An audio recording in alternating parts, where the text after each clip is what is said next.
Welcome to Penrose Learning, where we make understanding easy. In this video, I will explain how to make chicken keema easy guide. Start by heating oil and frying onions until golden brown, then add garlic, ginger, and spices.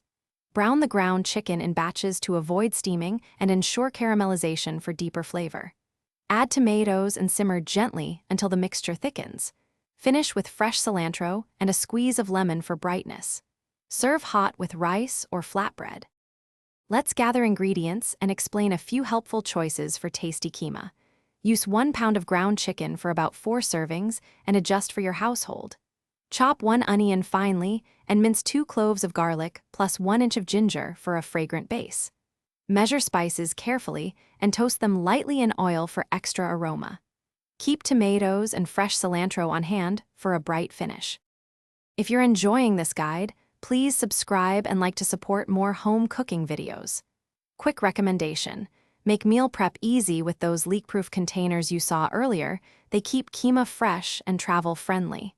Check the description for the link and other handy kitchen deals that make weeknight cooking simpler. Thanks for the support, and now let's get back to the video.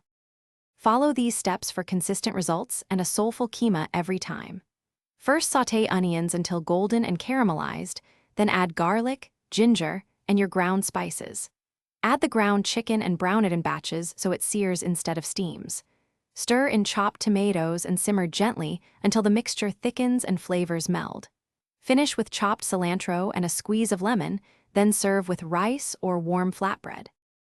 Thanks for watching. If this was helpful, leave a like and consider subscribing. See you next time.